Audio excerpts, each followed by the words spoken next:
Liberty football wraps up its home schedule with a 59-21 win over Brevard College on Saturday, joined by Nick Pierce now. And Nick, you look at the offense, very proficient. Josh Woodrum only had to play one half. The tight ends did their job filling in for Brendan Apon, but overall, really good offensive effort as they get ready for Charleston Southern. I think anytime you score on almost every offensive possession you have, you're going to be pleased with the output that you have as a football team. And you made the point even last night during the radio broadcast that it was almost like Josh Woodrum played an NFL preseason game, first half of play, but no turnovers. He did have 247 yards in the first half as well and 3 touchdowns. Overall, great performance by the Flames offense. Got the tight ends involved, the running backs. Clifton Richardson had a touchdown, led the team in rushing. Des Rice, a couple of rushing touchdowns as well.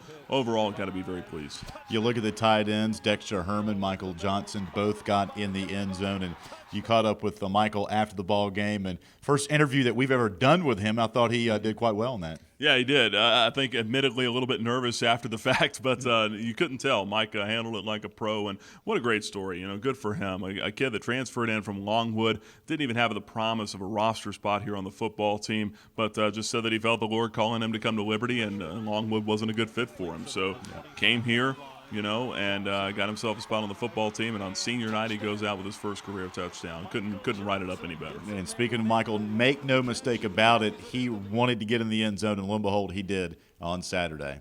It was the top goal. That was the goal. I wanted it. I was going to work hard for it, and I didn't think it might happen because the season isn't going down. It's my senior year. I was like, oh man, I got to get in the end zone. And when it just happened, I was like, thank the Lord. I finally got it. Finally reached it.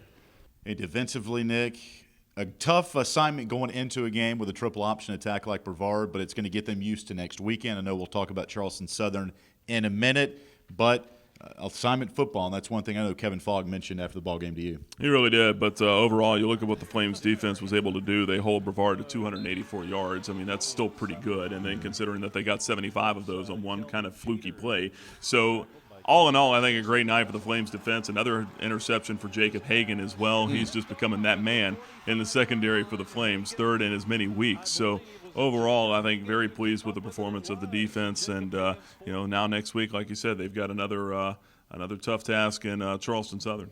Before we talk about Charleston Southern, 18 seniors played their final home game. It was an emotional time for not only them, their friends, their family, but a great group that will leave a legacy here as they end up moving on from Liberty football. Yeah, no doubt about it. And you think about guys like Kevin Fogg and Walt Akins, and the list goes on. And those guys have been mainstays here in the Liberty program. I talked with Aldrakis Allen a little bit this week about some of his struggles through injuries, off the field, what have you, and said that it's really grown him as a person.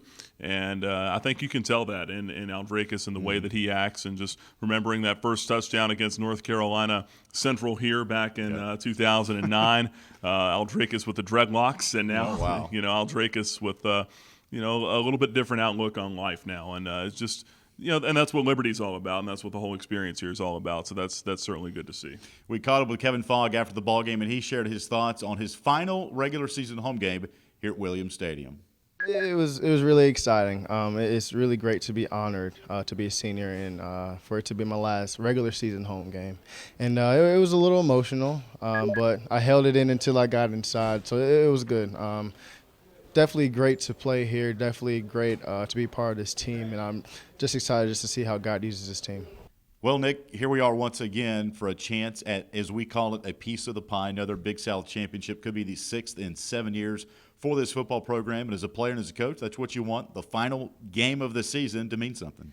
And I'll say this as well, and you and I always talk about this just throughout college football when coaches are kind of against the wall and trying to get their teams motivated as far as getting them to play for something greater towards the end of the season. And after that Coastal Carolina loss, there would have been all the reason in the world, at least in some folks' mind, for this team to just fold it up and just kind of pack it in. But tip of the cap to Turner Gill and his coaching staff. They did a really good job getting this team motivated to play each and every week, and except for maybe a half against VMI where there was a lack of focus, I think for the most part they have done that, and they have played very well here over the last 4 ball games. 4-game winning streak for the Flames, a chance to go out with 5 in a row, and against a pretty good Charleston Southern team that's going to be a little bit fired up after a loss last week to Gardner-Webb. So, tough task for the Flames. A 11 a.m. game on the road. Tough place to play down there in North Charleston. We'll see if the Flames are up to it. And you can sense by hearing Turner Gill the excitement in his voice as he takes his team down to the Low Country next week. Well, it'll be us as coaches going to get ourselves ready for a great game plan. And, I mean, it's really exciting because when you have an opportunity, the last ball game of the season, and you have a chance to play for a title, that's all you can ask for. That's what you plan for. You always say you want to be conference champions, and we have an opportunity to do that. We win the football game. We got a piece of the pie of that, and then we'll see what happens after that. So we're going to continue to give God the glory. We thank him for all the many things that he continues to give us and the things that he blesses us with each and every day, and we're going to give him the glory. It's all going to come down now to Charleston Southern and Liberty on Saturday. Don't forget, 11 a.m. kickoff. Our pregame radio coverage comes your way at 10 o'clock on the network. For Nick Pierce, I'm Alan York for the Liberty Flames Sports Network.